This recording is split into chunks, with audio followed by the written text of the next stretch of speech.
los signos astrológicos que se están amplificando en ese momento, que son más bien de inicio. Y eso numerológicamente correspondería más a un 1. O sea, si hubiera que traducirlo en términos numerológicos, sería como un 1 amplificado. Vale. O sea, un momento de inicio o de reinicio de algo nuevo que empieza y que marca bastante un antes y un después en la humanidad. Robert, ¿cuándo empezó ese camino por la trascendencia, a cuestionarte las cosas, a despertar? ¿En qué momento de tu vida? ¿En la niñez, en la adolescencia? Y cuéntanos un poquito de esa etapa, los recuerdos que tengas. Pues empieza en la adolescencia, ya cuando empieza la pubertad, y más es cuando empieza la pubertad a la gente de mi entorno, de mi alrededor, que veo que todos están completamente absortos por las hormonas, y yo sí, noto que hay un crecimiento hormonal, noto ciertos impulsos, pero no tanto. Y al no notarlo tanto, empiezo a observar que la gente como que pierde un poco la cabeza. Digo, bueno, que a esta gente, ¿qué les está pasando?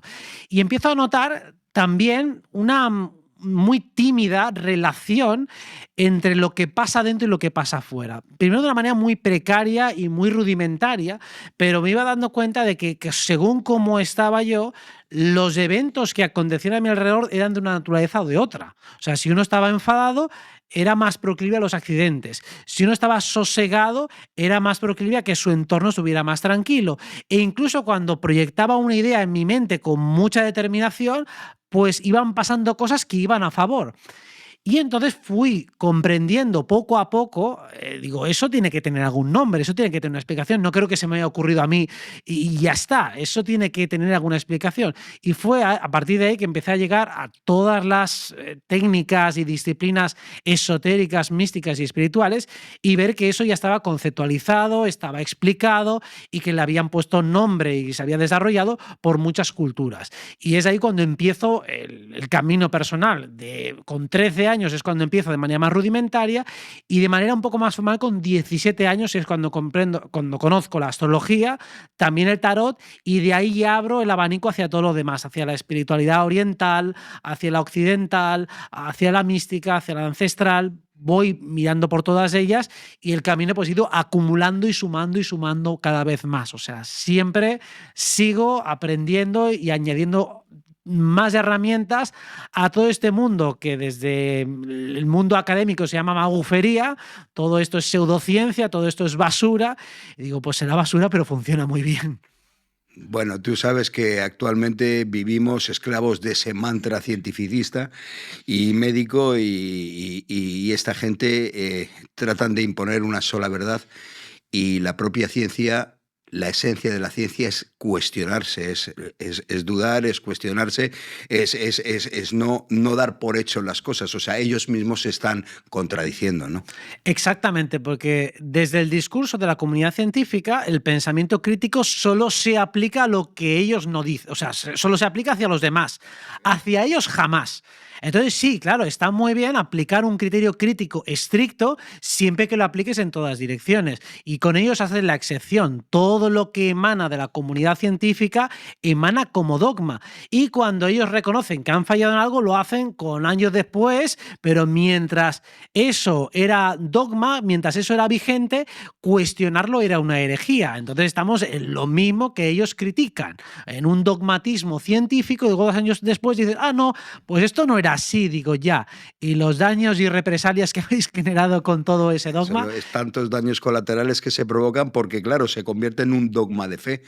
Y precisamente la ciencia tiene que ir continuamente avanzando y la ciencia tenemos que tener en cuenta que existe una ciencia oficial, oficialista, y luego una ciencia que es en la que confío más yo, que no está comprada, no está vendida al poder. Entonces esa ciencia pues cuestiona a la propia ciencia. O sea que no es algo hegemónico, es algo que entre ellos mismos tiene sus luchas. Claro, la ciencia es simplemente pues, una metodología humana para tratar de llegar a un conocimiento verdadero. Entonces eso es algo aséptico que cualquiera puede llegar a ejercer si cumple las reglas de juego. Y otra cosa es la comunidad científica, que es la politización y el uso instrumental de la ciencia para hablar en nombre de ella. Lo mismo que una cosa es la espiritualidad, que es la conexión íntima con lo divino, y ahí cada uno en su viaje interno puede llegar de la manera que quiera. Y otra cosa es la religión, que es una politización que trata de pontificar, es decir, de actuar como puente e único intermediario válido entre lo divino y lo humano, como diciendo, tú no puedes, pero yo sí te puedo habilitar para que tengas experiencias porque yo te estoy explicando cuáles son las buenas, cuáles son las malas, cuándo es el diablo que te está tentando y cuándo realmente es la voz de Dios. Pero claro, el intermediario es el que realmente es la figura prescindible que se está arrogando un poder que no tiene. Entonces, lo que nos damos cuenta es que los paradigmas están usurpados y están intervenidos. Entonces, no tenemos ningún problema con la ciencia. Tenemos problema con aquellos que se apropian del discurso científico y pretenden hablar en nombre de ella. Digo, no, aquí la ciencia es entre tú, el método y la naturaleza y el experimento. No necesito un intermediario que además tiene conflicto de intereses. Por supuesto. Has hablado de energía mala y buena, que tener un diablo, sabes, una parte que te empuja en mal y una en bien. Explícanos un poco, por favor, ¿por qué crees que el número crece siempre más, siempre más, siempre más de depresiones y ansiedad? ¿Cuál es la razón? ¿Crees que 2020 ha sido un despertar de verdad por el mundo? Y luego desarrolla cómo podemos utilizar esas energías en nuestra manera, en nuestro día a día para mejorar, para un día mejor, para una vida mejor.